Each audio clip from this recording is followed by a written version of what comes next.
Salut, c'est Rémi, j'espère que vous allez bien. On se retrouve dans cette vidéo aujourd'hui et je vais vous expliquer à travers cette vidéo comment vous aussi vous pouvez gagner plusieurs milliers d'euros par mois juste de chez vous en créant des sites internet. Dans cette vidéo, vous allez en savoir plus sur mon activité, sur qui je suis, qu'est-ce que je fais, où est-ce que je suis passé pour en arriver là et également où est-ce que je vais. Restez bien jusqu'à la fin de cette vidéo parce que je vais vous donner un petit tips, quelque chose qui est très important à garder en tête si vous voulez développer votre activité. Alors tout d'abord, la première question à se poser, c'est est-ce qu'il faut faire des études pour devenir webmaster, web designer, donc en gros le métier de quelqu'un qui va concevoir ou créer des sites internet. Oui, il existe des études qui font que derrière vous allez pouvoir être diplômé et être plus facilement embauché, ou dans tous les cas vous aurez les compétences et les connaissances nécessaires pour concevoir des sites internet.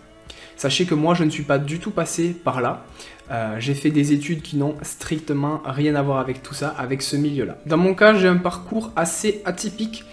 J'ai fait un bac scientifique, une licence en électronique et je suis parti sur un master robotique. Donc en parallèle de ma licence, c'est là où j'ai commencé à m'intéresser un peu au monde de la conception de sites internet, à WordPress, au web marketing.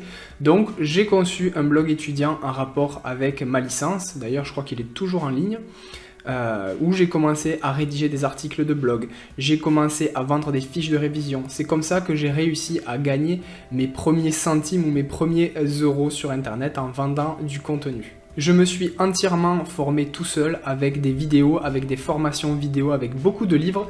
Je me suis énormément passionné par ce domaine-là, donc ça a été assez facile pour moi de développer mes connaissances et mes compétences dans ce sujet, dans ce milieu. Ensuite, après ma licence, je suis parti en master, donc en parallèle de mon master et pendant les vacances scolaires, j'avais mis en place un projet e-commerce en dropshipping avec Shopify et j'avais également testé mes compétences avec l'affiliation. Donc j'ai également continué à gagner des revenus complémentaires mais pas de quoi me sortir un salaire. Donc au bout de 2 mois de master, en fait tout simplement j'ai arrêté mes études parce que je me passionnais beaucoup plus parce que j'étais en train de développer tout seul par rapport aux connaissances et aux compétences que j'apprenais à la faculté en master robotique. Donc j'ai complètement arrêté mes études et j'avais aussi l'âme d'un entrepreneur, chose qu'on ne nous apprend pas ou du moins très mal à la faculté lorsqu'on fait un master en robotique. Donc j'ai arrêté mes études et de là j'ai continué à me former, j'ai continué à développer mes projets et je suis allé à Pôle emploi. Pourquoi Pôle emploi? Tout simplement parce que je voulais savoir si je pouvais avoir un petit revenu complémentaire de la part de l'État pour pouvoir développer mes connaissances, mes compétences, mes projets en fait, et que je puisse bien évidemment manger à la fin du mois. Bien évidemment, sans surprise, ce n'était pas le cas, vu que je n'avais jamais travaillé de ma vie, mis à part faire le maïs et travailler à Leclerc l'été. Je n'avais pas vraiment travaillé. Donc, je n'avais pas le droit au chômage, je n'avais pas le droit à d'aide particulière. La seule chose que m'a proposé Pôle emploi, c'est tout simplement de suivre une formation, que ce soit une école ou à partir de Pôle emploi, payer entre 2 et 6 000 euros la formation pour voir des choses que je savais déjà, sur lesquelles je m'étais déjà formé de manière autodidacte. Donc j'ai tout simplement décliné l'offre de Pôle emploi pour pouvoir développer toujours mes connaissances et mes compétences de manière autodidacte pour pouvoir le faire moi-même et aussi avoir la fierté d'être arrivé d'un point A à un point B sans m'être formé de la manière conventionnelle. Donc tout ça pour dire quoi? Il n'y a pas vraiment d'études qui vont vous permettre d'arriver à un certain niveau. Bien évidemment, les études que proposent les écoles de commerce, les écoles de design, les écoles de graphisme, les écoles du web peuvent vous permettre d'arriver d'un point A à un point B en termes de connaissances, de compétences. Après, c'est pas parce que vous ne faites pas d'études dans ce domaine-là que vous n'allez pas y arriver. Moi, j'ai pas fait d'études conventionnelles et au final, j'arrive très bien à faire des sites internet. J'en ai fait entre 100 et 150 actuellement. J'ai une équipe avec moi. Je me verse un salaire confortable. Il n'y a pas de quoi rougir par rapport à quelqu'un qui sort d'une école et qui devient salarié. Donc que vous ayez fait des études ou que vous soyez formé de manière autodidacte, à un moment donné, il va falloir se lancer. Si vous voulez lancer votre activité de consulting, donc de prestation de service, vous allez devoir choisir si vous voulez vous lancer en tant que freelance ou en tant qu'agence web. Donc ça, c'est 2 notions au début qu'il va falloir choisir vers quoi vous allez vous orienter. Il y a une petite nuance, c'est assez simple, surtout quand on débute. On débute normalement seul. Après, si vous êtes en équipe, le choix de l'agence se fait assez rapidement. Si vous êtes tout seul, en tant que consultant, en tant que freelance, vous allez délivrer des prestations de services et le terme de freelance sera plus approprié pour parler de votre activité. Après, bien évidemment, c'est pas parce que vous allez commencer en tant que freelance que vous n'allez pas pouvoir vous développer. Moi, j'ai commencé en tant que freelance et assez rapidement, quand j'ai été chargé de boulot, en termes de clients, en termes de volume de boulot, j'ai dû recruter du monde qui ont pu m'accompagner pour pouvoir déléguer des prestations de services que je propose moi actuellement. Donc ce sont des personnes qui soit ont fait des études, soit n'ont pas fait des études, mais qui ont une expérience encore supérieure à la mienne et qui vont pouvoir m'épauler sur tous les projets tout simplement pour pouvoir assimiler la charge de travail actuelle. Ce qu'il faut savoir, c'est que en fait, au bout de un an, je dirais à peu près un an, entre 6 mois et un an d'activité, je me suis retrouvé en fait à faire 17 sites internet en simultané. Donc c'était assez compliqué pour moi, je faisais des heures pas possibles, j'ouvrais les 8 transferts de mes clients à 3h du matin, je faisais du 8h, 4h du matin en termes de travail, donc c'était assez lourd. J'étais célibataire, donc c'était différent, je pouvais largement assimiler cette charge de travail, mais sur la longue, je savais que c'était pas possible, c'était pas viable. Donc je voulais aussi également me développer personnellement, pas que professionnellement. Donc c'est pour ça que j'ai trouvé une équipe qui ont pu m'accompagner. Donc avec moi actuellement, j'ai une graphiste, 2 développeurs et un référenceur qui peuvent m'épauler sur, on va dire, la totalité des prestations de services que je propose actuellement. Ce qui est intéressant aussi, quand vous passez du stade de freelance au stade d'agence, entre guillemets, hein, tout ça c'est sur le papier, c'est que théorique, c'est que vous allez avoir une équipe. Donc vous allez plus vous focaliser sur le fait d'avoir des clients, le fait de délivrer des prestations qualitatives, assurer le suivi de vos clients, que ce soit l'avant-vente, l'après-vente, pendant le processus dans lequel vous allez délivrer votre prestation de service. Vous allez vraiment pouvoir vous positionner en termes de gestion. Vous allez être un gérant d'entreprise, vous allez vraiment être un entrepreneur et non pas un exécutant. Donc c'est là où ça devient vraiment intéressant.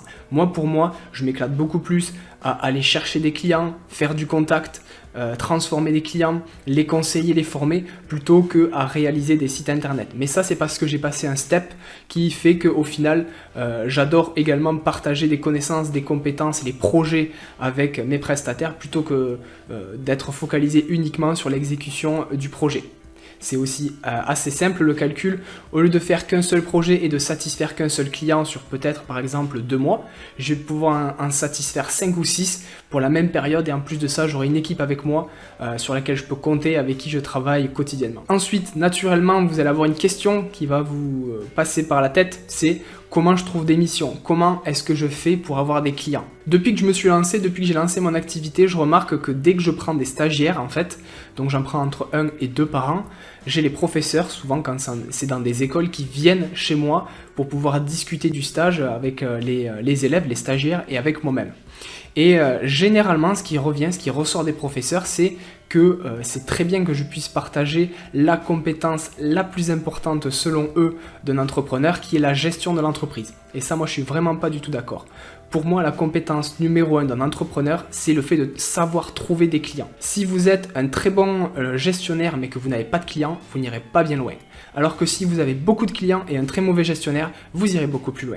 Donc la clé, en fait, elle n'est pas de savoir gérer son entreprise ou d'être très bon dans ce qu'on fait, c'est vraiment de savoir où sont ses clients et de savoir comment en avoir rapidement. Et tout ça, ça passe par le bouche à oreille au début. On n'a pas beaucoup de moyens, peut-être peu de temps, donc le bouche à oreille c'est bien, on peut faire fonctionner son réseau sportif si vous êtes dans une association, si vous faites du sport, ça peut être un réseau lié à l'association par exemple dans laquelle vous êtes, lié à l'environnement, ça peut être dans votre ancien club de voile quand vous étiez au collège, ça peut être votre réseau universitaire, ça peut être votre famille, vos parents, vos anciens collègues de travail, etc.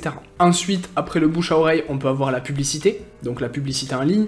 Vous pouvez payer des campagnes publicitaires sur les pages jaunes, sur LinkedIn, sur Google, sur Facebook, etc. Vous allez avoir également la possibilité de faire du référencement naturel, donc c'est tout simplement le fait d'écrire des articles de blog, d'apporter de la valeur et de faire en sorte de capter les personnes qui vont lire vos articles de blog pour que cela devienne vos clients. Vous allez également pouvoir utiliser les réseaux sociaux. Il y en a beaucoup qui le font. beaucoup de contenus qui deviennent viraux. Donc là, on parle d'inbound marketing, sans vouloir trop rentrer dans le détail. En fait, c'est tout simplement comme les articles de blog et le référencement naturel, le fait de tout simplement apporter de la valeur, apporter de la qualité, faire en sorte de créer une communauté et qu'une partie de cette communauté devienne vos clients. Donc, sans s'éparpiller de notre chemin et de notre question principale qui est de comment devenir un créateur de site internet, un créateur de site web, comment on fait, quels outils on va utiliser, c'est très simple en fait. Je l'explique dans les formations offertes et gratuites à travers mon site internet. Vous pouvez y aller, vous cliquez sur le bouton et vous allez pouvoir savoir comment on fait un site internet en à peu près 15 minutes. Vous allez avoir besoin de deux choses, OVH et Divi. Bien sûr, vous avez besoin de WordPress. Mais si vous savez utiliser OVH, si vous savez utiliser WordPress et Divi, vous avez toutes les clés pour pouvoir commencer à créer des sites internet. Et très honnêtement, ça prend vraiment pas beaucoup de temps. OVH, qu'est-ce que c'est? OVH, ça va être l'hébergeur sur lequel vous allez pouvoir utiliser, gérer et administrer votre nom de domaine, votre hébergement et votre adresse email. Et ensuite, WordPress et Divi, ça sera tout simplement les outils que vous allez pouvoir utiliser pour administrer votre site internet et le concevoir. Une fois que c'est terminé, vous délivrez le produit ou tout simplement la prestation au client en lui donnant les clés. La question que tout le monde se pose, bien évidemment, c'est combien ça gagne quelqu'un qui fait des sites internet. Ça va dépendre de beaucoup de choses. Ça va dépendre du volume de clients que vous avez, ça va dépendre de la marge que vous allez faire, ça va dépendre du temps d'exécution que vous allez avoir sur une prestation de service, ça va dépendre de beaucoup de choses. Moi, on va dire que j'ai démarré ma première année en mars, donc de mars à décembre, j'ai fait 9 000 € de chiffre d'affaires. Donc j'étais en micro-entreprise, c'est pas énorme. 4 ans après, je me retrouve avec une entreprise, du coup une société. Maintenant, je suis en société avec des prestataires. Je me retrouve à faire un chiffre d'affaires de 80 000 €, à peu près 80 000 €. J'ai un prévisionnel cette année de entre 79 et 87 000 €. Donc voilà, on voit qu'il y a une certaine évolution. Mais voilà, ça va dépendre de combien vous allez pouvoir vous verser derrière. Tout dépend de combien vous allez pouvoir vous verser derrière. En fonction de si vous déléguez, si vous ne déléguez pas. Si vous faites des prestations, vous allez marger énormément. Si vous allez faire des prestations, vous allez très peu marger. Pour vous donner un ordre d'idée, j'ai beaucoup de clients en fait qui me demandent dans combien de temps mon site internet sera en ligne. Donc ça, c'est une question qui revient souvent. En fait, ça ne dépend pas forcément du prestataire, ça dépend souvent du client.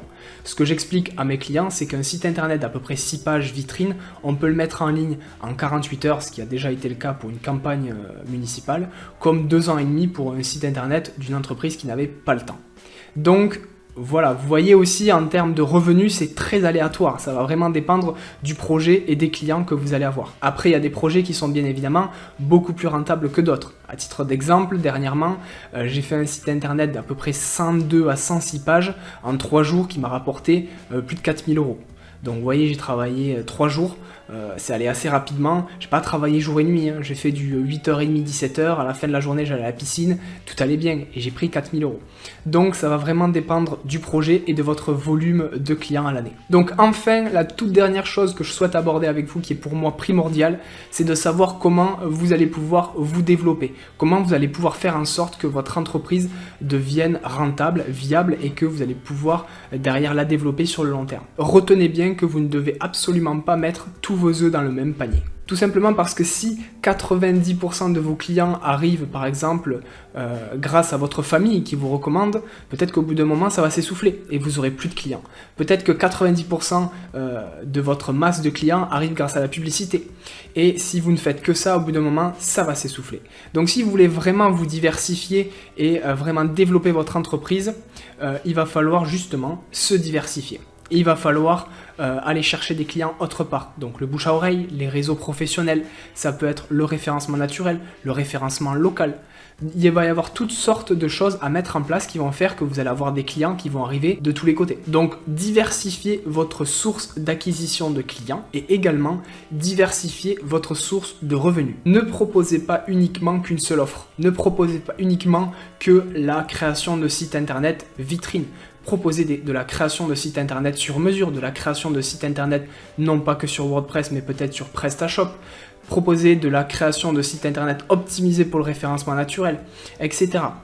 Faites en sorte de développer vos compétences ce qui va vous assurer derrière un revenu complémentaire. À titre d'exemple, encore une fois, les compétences que j'ai acquises à travers ces 4 ans d'entrepreneuriat, je peux les transmettre par exemple à la CCI et dans une école de commerce dans laquelle je vais réaliser des cours. Donc ça va me rapporter à peu près 10 000 euros par an.